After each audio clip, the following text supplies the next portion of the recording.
Hello there, ladies and gentlemen, Sigvalgrim here, and welcome back to another video. By the way, on this video I would usually use a face cam, but we sadly are still not home. I'm in vacation, so we'll have to do with no cam, and in this one we're going to kind of sit down, relax, and talk a little bit about the new story that got introduced on Ice. We're going to talk about the good parts, the bad parts, what vibe overall this story gives me, and where I would place it compared to the stories that we got previously, because we always got to compare the stories, because we are looking for improvement in the new stories that are released. Because if they're just gonna keep releasing stories, they might as well at least make them better than the previous one that they did. So we're going to start with the good parts. So good parts. Nora's Globe. Boy, Nora's Globe is an amazing artifact. The actually second best, if you ask me, out of the free artifacts you get from completing soul raids. But yet again, you could argue for Dark Metal cards being worse than Nora's Globe and Nora's Globe being more useful, or you could argue for Firebox being better than Nora's Globe. But honestly, I think the perfect spot, the sweet spot for rank Nora's Globe would be between Dark Metal cards and Firebox. Dark Metal cards being the first best, Firebox being the third best, but Nora's Globe has been amazing, and it's been so amazing that I fear it might get nerfed in the future, because it can enable Himflant Sakuman to use Special 3 up to 9 times per battle with percentage health damage. It can buff the crap out of Deathstroke, same with percentage damage. It can make Last of Joker viable in any fight, and all of this is stuff that's kind of let's say on the plus side of things, because this is not even what this artifact was intended to do or designed for. On top of that, you get all the bonuses that this artifact is going to give you anyway, so overall I think it's an amazing artifact. Next upside is that the final boss is easy. I don't know if it's bugged or something, or if they did something wrong or something, but with the last boss, he's gonna have a mechanic where some ice will drop from the sky like the Dark Side Bombardment does, and that ice will freeze you if hit, and you're most likely gonna die if you're hit. But if you back off a bit and dodge it, that's it for the last fight. He's literally not going to do anything. The downside is that he's immune to stun, so you can't just power your way through with Harley League of Anarchy and Raven, but at the same time he's not too bad to fight. He doesn't have any dumb modifiers, and you're eventually going to get through it. So the final boss is easy enough.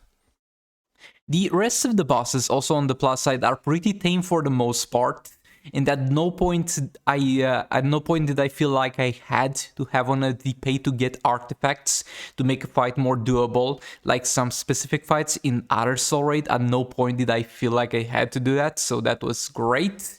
They attempt to introduce different mechanics for bosses, like for example for boss Bane in tier 4, where you have to constantly tag in and out, and if you stay in the fight for too long, he's going to have a damage buff and a defense buff, and you've already messed up, it's already there, it's gonna stay for the rest of the fight, and if you mess up again, another damage and defense buff. I do like that. I do like that, punishing mistakes, though at the same time it didn't quite change the gameplay that much if you're using League of Anarchy anyway. But I did like that. I did like the Sub-Zero fight where he could freeze you unless you could burn him. That you could argue to an extent would be kind of the more pay-to-win fight, because if you had the thermal gloves, you would burn him every single time you tag in and you would not get frozen. But at the same time, I didn't really feel like I did need to have that, and I enjoyed his mechanic to an extent. That was kind of interesting.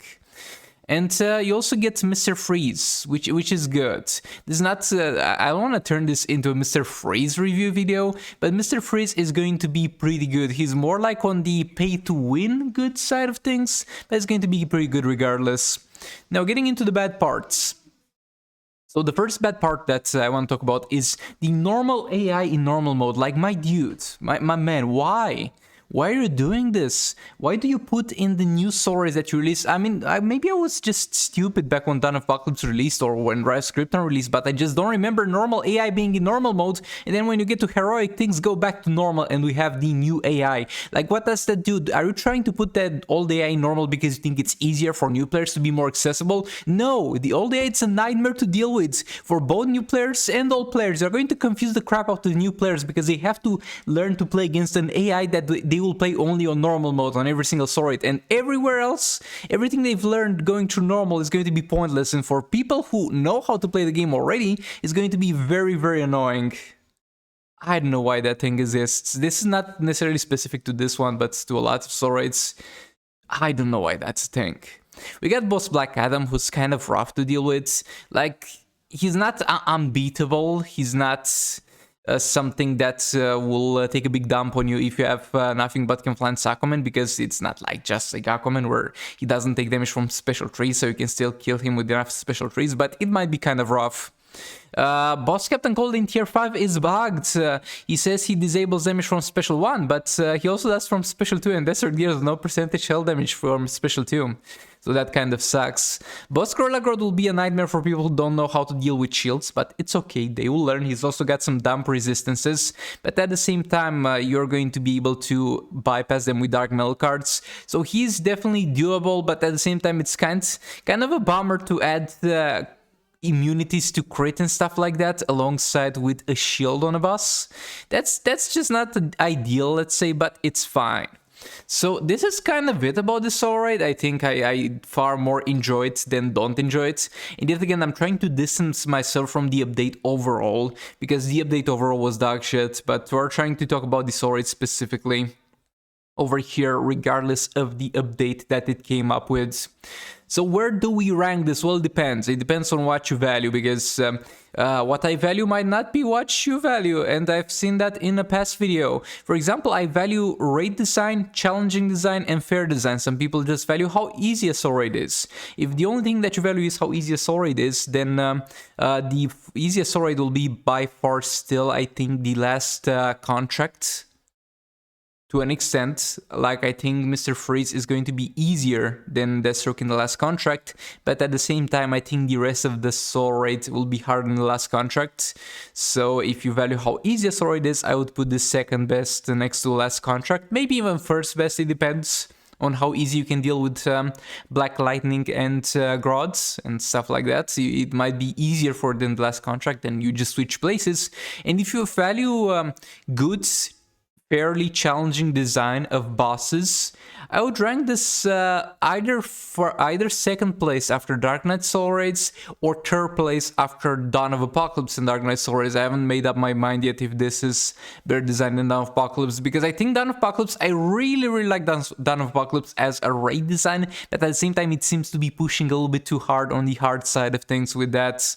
But yeah, those are my opinions on the on Soul Raids.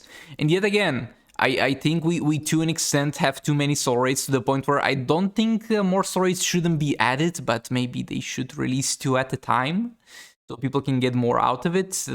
This update was dog shit overall, but I was trying my best to focus just on the soul raid specifically, and I think the soul raid overall, it's a little bit on the more bright side of things. Let me know what you think about this in the comments. Thank you so much for watching, and I'll see you all in the next one. Goodbye!